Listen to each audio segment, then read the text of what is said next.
A lot can happen in a week. Some of it good, some of it bad, some of it downright ugly. When faced with intriguing developments in the week's news, we turn to a rotating panel of non-experts to parse the good, the bad, and the ugly of it all. On today's panel, Marcus Davis, owner of the Breakfast Club restaurant, Lisa Falkenberg, editor of opinion for the Houston Chronicle, and Marco Roberts, chairman of the Texas Conservative Liberty Forum. Marcus, Lisa, Marco, welcome to Houston Matters. Happy to be here. Thanks, Craig. Thank you.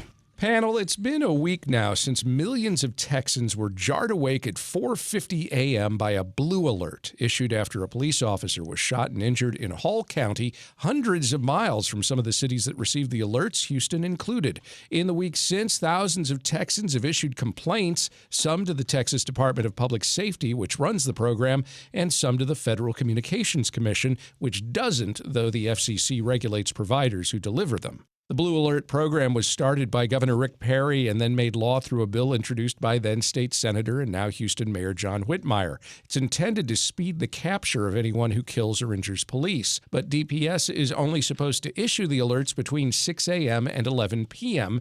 It's not clear why the state agency didn't follow its own guidelines last Friday. What is clear? Most Texans don't like getting up when I do. A week later, questions still swirl around that blue alert that woke up Texas. Is this good, bad, or ugly? Lisa Falkenberg, start us off. Well, ordinarily it would be bad and ugly for me. But on this particular occasion, I was actually already in the car on the way to the airport, going to New York City, taking the family there for a fall break. So I thought it was peculiar, but I was not as pissed off as I would have been otherwise if I had been snug as a bug in a rug in my bed. But you know what, Craig, it makes me appreciate people like you more and the hours that you're willing to keep to, give us all the news that we need every day. There's these lazy print journalists like me that just roll out of bed whatever time, but you people are really working hard. I don't know. I mean, they should have had some answers already about why it was issued at the wrong time.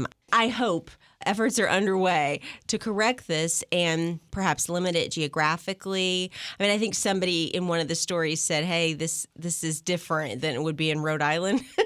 So it's a very, very big place. And if we're 8 hours away from the place where the person could feasibly be before we have flying cars and, other types of time travel, then it should be more limited. All right. Good, bad, or ugly. Marco Roberts. Well, there's many different ways that we can tackle the subject, and I think I'm going to try them all.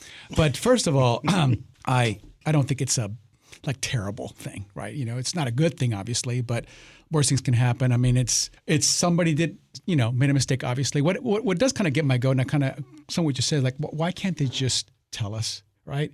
Instead of giving us the corporate speak that everybody does nowadays, no one can admit a mistake and just say, this was the error we made. Instead, we have to get statements like, well, we're continuously improving. Okay, we're all irritated with that. And you just make things worse. No one believes you. We just want to hear. It would have been so much simpler because I know Lisa's making it all about herself and she's not woken up. But for the rest of us, we would like to know that this is not going to be a recurring issue. I know I wouldn't like it myself, although I didn't get one of those. I also thought it was funny. I saw one of those messages on the X, formerly Twitter, that said something about I was woken up in the morning and told that I need to look out for a white middle-aged man in jeans. And I'm going, that's not particularly useful, right? Yeah. The other thing I was noticing is I know we have the blue alert and the amber alert, we have the silver alert, we have a purple alert. A clear. What is the clear alert? I don't know about that one. But we also have an ebony alert in California, so you can report black children missing, which I don't understand why it wouldn't just report any missing children, but that's that. My only fear about that is that if you don't watch this sort of growth of, because everyone takes a good idea and says, we can apply it to ourselves. I think someone needs to monitor that, because let's not have every color having an alert and then we all start getting notifications right and left, because the next thing people are going to do is start turning off the settings on their phone and saying, I don't want to get any more notifications, right? It reduces the effectiveness. So, but otherwise, I think it was a minor error, minor snafu. It's nice that the system can do that if it needs to. Part of the problem is that you run out of common colors and suddenly you have a puce alert, you have a mauve alert, and people are like, I don't even know. Yeah, periwinkle. Really, periwinkle? What is clear, though? Okay, clear alert. This is for law enforcement to find any abducted, missing, kidnapped adults or any adults who are in immediate danger, and it's specifically for anybody between the ages of 18 and 64. That's how it's different, say, from the silver alert, which is over 65, and it's different from the alerts for children. Got it. Thanks. Or the for purple, clearing or that the up. purple. Has anyone alert. ever gotten a clear alert? No, it was something I see from time to time on the side of the those big highway signs. And it'll say clear alert, and I'm just like, what am I looking for? Who's missing? I don't know. So now I know because Craig pointed it out. Okay. Good, bad, or ugly, Marcus Davis. That's what it is. This is interesting to me because I recently had a conversation with someone about the child alert. And I was talking about how I have been deliberate about reading them because someone's child is missing. And it's easy to just kind of, but I made it a concerted effort because as a parent, I want everyone helping me look for my child. So I understood the importance of it. Just for clarity, Marco, the reason for the Ebony Alert was because the research has shown there had been a grave disparity between the search for missing black children versus the rest of the population. Yeah, I just wonder, would they not allow other people to be reported? Yeah. I was just giving clarity on why it was needed. I wrestle with the Blue Alert, where you wake up all of Texas. I'm sensitive to the officer and his family, but lives are lives for me, and I don't actually see the need for this type of alert. It prioritizes one service and one life over another, in my opinion, and I just don't see the true value of it. I disagree on that. I guess I know a lot of people do. I guess. But we and what I mean by that is, there are other men and women that do service, that serve their community, and they don't get the same regard or treatment. There are other men and women that put their life in danger, and we don't share that same regard. So that's why I'm conflicted with the need of it. I think that few people in civilian life have as much potential danger in their daily lives than police officers, and who is more likely to be shot and have somebody running off down a highway than a law enforcement officer. It's hard to get people to do that job anymore. It's a tough job to do well and honestly. You have to work with people often who don't do the right thing. Well, that's the job requirement. and abuse people, and we've seen what bad cops do. Yeah. And so I just think whatever support and encouragement that we could give these people to do these jobs, we should. To put it in perspective, there was no Tuttle alert that went out, right? Mm-hmm. There was no Tuttle alert for the family that was murdered by rogue cops. Well, I kind of, between the two of you, I kind of sympathetic to what Lisa's saying. I'll see what you're saying, but it kind of goes to some of the other alerts. And to me, it's like, rather than starting to categorize all these different alerts for different specific categories, why don't we have the circumstances define it, right? So do we have a dangerous person, whether they shot, a family member or a police officer? Is this an imminent danger situation that the public could help within the next 4 hours? And that might be more useful than, it was an officer, or it's a black child, or it's an elderly Alzheimer person missing. Like, why does it even matter that just the circumstance should be more the determinant? And then when we don't get into all these little categories. Right. Yeah, but that helps if you're in a hurry and you look down, or you're on the highway, as I often am, and see a sign. It's just a quick category. And sometimes I'm not as maybe attentive to it as Marcus is, but sometimes I will look at the license plate. I'll look around me, and I'll see, is there anybody who meets this description? No. And so that's what it's intended for. I think there are too many categories now, because I should just be. Amber was an actual person. It was named for a little girl. Yes, and so that's why it was called Amber, not because of the color. And I think everybody knows what an Amber Alert is. But these others, it's hard to keep up Well, with. so maybe just fugitive alert, right? Yeah, maybe. Yeah. And then that's that. Glad we all know what that is. Yeah. Panel, a pair of Spring ISD teachers are on administrative leave after parents accuse them of giving their children sleeping aid patches. As Houston Public Media's Gabrielle Dawkins reported this week, some Northgate Crossing Elementary School parents are furious and report changes in their kids' behavior, including loss of appetite, crying, and, ironically, tiredness.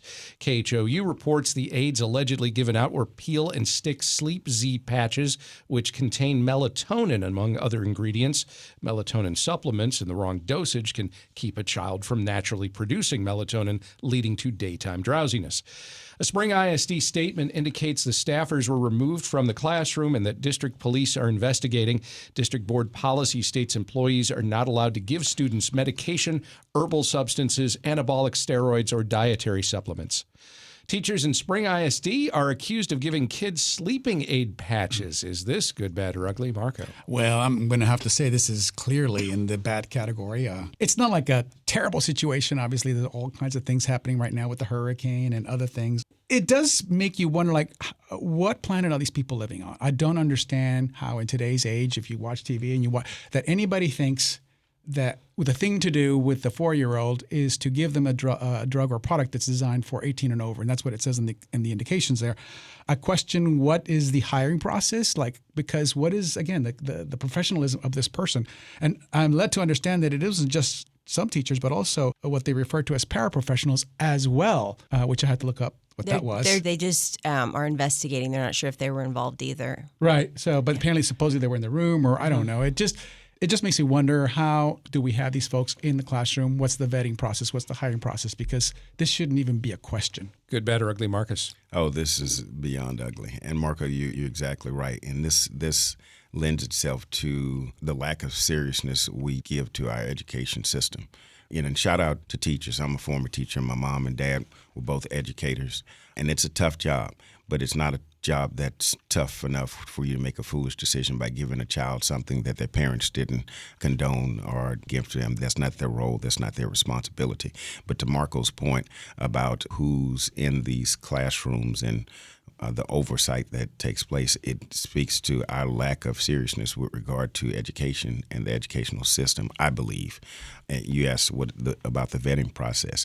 I just think that this is a profession that has to be elevated, has to be upgraded if we want better for our children, including if we want people who won't resort to giving them something that shouldn't go to a child. All right. Good, bad, or ugly, Lisa? Of course, it's bad and ugly. My mom was actually a paraprofessional working as a teacher's aide, basically in a special ed classroom, and the effects that took on her body. She has trouble walking now because she's a very small woman, was like lifting children who couldn't walk and weighed quite a bit, and the things that they have to deal with. It's not the children's fault, of course, but I'm thinking also of the teacher who died in the San Antonio area after being hit by a child in special ed. To me, what this is a sign of, this is not acceptable. These people shouldn't have done this. And there's parents who, frankly, rely too much on melatonin to get their kids to sleep because we didn't know it was risky. I never did it, but I'm just saying there are parents who I don't think understood that risk. What it is that we don't have enough support in the schools. One of the reasons that maybe some of these people are getting hired who shouldn't be in the classroom is because they're desperate. I mean, here we have HISD hiring all these uncertified teachers and hoping things go well, and sometimes they do go well. But the state doesn't fund education like it should. We're not investing in training. We're not giving the support that especially special ed teachers need. And so what do we expect? These things are going to happen. Our children are at risk. Governor Abbott needs to stop holding hostage funds for the schools and fund our schools. We have billions and billions and billions. And billions. And billions in surplus. Yeah. And these are the kinds of people who are ending up in the classes because we aren't able to pay, compensate, hire enough people to lure really good candidates into the classroom who would treat our kids with respect and ensure safety. That's what I think it comes down to. Well, I just want to add, my sister is also was a teacher for HISD and also KISD for many, many years. And I think a lot of the things that you mentioned are true, that there's funding issues, there's all kinds of problems. But one of the things she did tell me that I over and over complained about was that the state legislature just kept adding more requirements to teachers. And her question was, what is it that we're not teaching in its place? Like, what is it we're not doing with all this extra thing that you're asking us to do? And there was never an answer to that. And so and what I've heard from other folks too, as well, from her, is that the conditions being placed on teachers are so onerous these days that a lot of people who would consider a lower salary or would want to teach just are not attracted to that profession. So I think that's something that should be looked at. Yeah, and that's, I think you guys articulated better than I did. That's what I meant when I said we don't take it seriously in the state. I would even venture to say in this nation, but I can speak for the state of Texas, where our care for education is dismal, as evidenced by the billions of dollars that we keep stockpiled for rainy day. But meanwhile, our education system is deteriorating, and we're not investing those dollars into that infrastructure. Teaching is a profession that has to be elevated, has to be placed back on the pedal so that it's supposed to be. Educators and education have to fight for money and justify it. It's probably the leading place where, when there's a problem, the first response is, well, you can't throw money at it to fix the problem. But in all other areas, we throw money at to fix the problem, except for when it comes to education. Yeah. I mean, I happen to believe that some of this, there is money that's wasted in education all the time. And I mean, charter schools, I think those that do well, not all of them do well, but some do well in a old department store building, that isn't fancy at all. But in this case, I mean, you just need enough people. You need enough support. You can't be in there alone with 22 kids and expect, everything to go well. I want to end this by saying I am not condoning what these people did. The focus needs to be on these people who were basically drugging kids. And it's not quite as bad as the Texas foster care system, which is over-drugging kids on psychotropic medications. We're talking about melatonin here. But no, it is awful. And, we need to take every step we can to get to the bottom of that and make sure it doesn't happen anywhere else. Well, we're not going to solve the funding debate today, but I'm pretty sure if you want, teachers could probably get a color and an alert, because those are readily available. Have you been holding that in? for a few minutes now. Yes. We're going to call it a chalk alert. Oh, no. I like it. Please stop. I like it. Or blackboard alert. Marcus Davis owns the Breakfast Club restaurant. Lisa Falkenberg's the editor of opinion for the Houston Chronicle. Marco Roberts is chairman of the Texas Conservative Liberty Forum. Marcus, Lisa, Marco, thank you very much. Thank you. Thank you. Red apple. Red apple.